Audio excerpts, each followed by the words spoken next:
So today on Steve's Indies, I'm going to quickly review something that I've had my eye on for a while. It is IFC Films Unlimited. Just before I start, I'd like to say that I have not been paid by IFC and this is a completely unbiased review.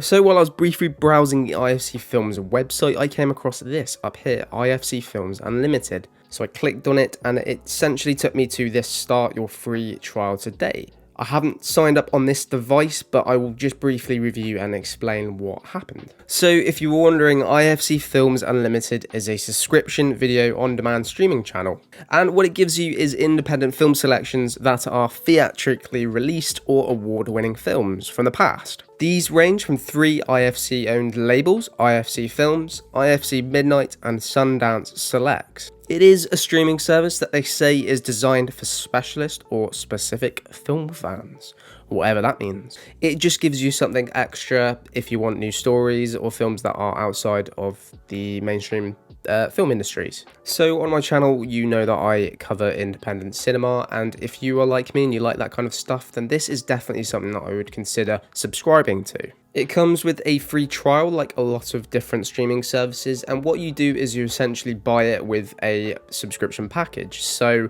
I know that Prime have this as a separate package, Apple TV, YouTube TV, and so on. So as I said, you buy it as a separate package. I buy annual membership to Prime, but I also pay a £4.40 subscription. In the US, it's $6. So it barely is anything, to be honest, which I think is fantastic, especially if you're paying with an annual subscription to Prime. It is cancel anytime, and it contains over 100 plus forms of independent content, and it comes with a variety of different films, which we will discuss in a minute. So when I talked about the 3 labels, I talked about IFC Films, which you have a variety of different ones here from all different kinds of genres, but I also mentioned that a separate label is IFC Midnight. So like I said, I wish I could show you more with my other subscription, but for now I'm on my Mac, so I'll just briefly go over it. If you are a fan of horror, then you have probably already signed up to it, or something similar. For example, Shudder.com is a good one, and as you can see, there is a lot of different genres ranging from aliens, zombies, sci-fi, vampires, or if you just like the basic ghost kind of film. If you've noticed before, I've done a brief review on Demonic before. That's one of the films that they show on there, as well as The Vigil, which is a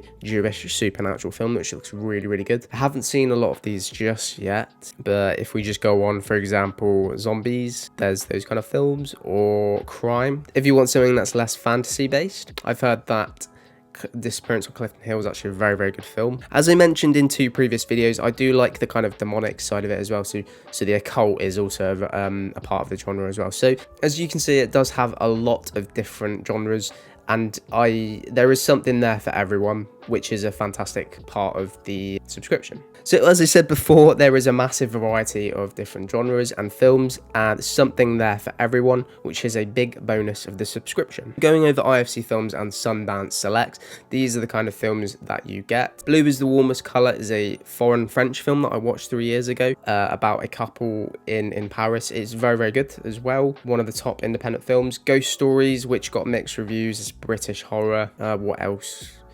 Got The Stanford Prison Experiment, which is a retelling of the famous psychology experiment. Room 237, which I believe is the documentary about how The Shining was created as well.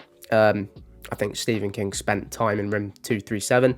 It's supposed to be one of the most haunted rooms in America. It isn't just, you do get big stars on here. Nicole Kidman, Bryan Cranston, I believe Paul Rudd was up there as well. So there is a variety of different things. Michael Fassbender stars in that as well. That's Fish Tank. I saw that recently. Another fantastic British independent film from the last 10 years. And my personal favourite, which is something that I haven't utilised, is the documentary side of it. The Summit, I actually saw on Netflix. It was a brilliant documentary about the 2008 disaster in August, where people tried to summit Everest and lots of Sherpas died. The story there is absolutely fantastic. They kind of retell it with a they use like actors and they dramatize it, but the one-on-one interviews are absolutely spectacular. Again, they do not hold back on the horrors. You have Antichrist, which is Lars von Trier's extremely controversial and very difficult film to watch. The Human Centipede, you could also put in that category. And The Babadook, which is a classic film within the last 10 years that will stand the test of time. I saw it and it was very, very scary. And it has films like Boyhood won multiple awards for being original and absolutely fantastic. So it has got a lot of different variety, as I mentioned before. IFC Films, SundanceSelects, some of the best independent content that you will find, and a lot of films that I will cover in the future. Also briefly, I just thought I'd mention it has a coming soon section as well, so you know the kinds of films that haven't yet been released but will be coming to your subscription. So down to my overall review of this product, I think it's absolutely fantastic. I think it's such a great idea, and it is next to nothing as well. You're paying separately for a subscription that gives you over 100 forms of different independent films and content. I'm not sure about television series like the average Netflix or your Disney Plus gives you. They do not charge you for a one-off film that has not yet been released for over $20 or £20 if you're in the UK, which I think is absolutely ridiculous. And also those two films, and you know the two films that I've been talking about, have been released recently, and they weren't very good. So that was a one-off film. With these films, you do get a variety. So if you don't like it, you don't like it, but you will get something that you have only paid $6 for, or £4.40. Subscription services like Disney Plus are increasing in price, and in my opinion, and it's just my opinion, they are lowering in quality. Whereas if you have a Netflix or an Amazon Prime, they're much more easier to navigate, and they do give you a good price. But IFC Films Unlimited is certainly something that I would recommend for any independent film lover, or any film lover in general, actually. Again, you can use it on any device. If you've got an Amazon account, you can use it on your television, YouTube, and Apple TV, and it does stream in HD. Overall review, I would give IFC Films Unlimited an 8 out of 10. The downsides to it doesn't give you a lot of things at once. I believe it has the same kind of situation what Netflix does, where it has the films on the platform for a certain amount of time and then just gets rid of them to just add or introduce new or upcoming films. But like I said, it could give you a little bit more. I know 100 plus is a lot, but I still think it could give you a little bit extra.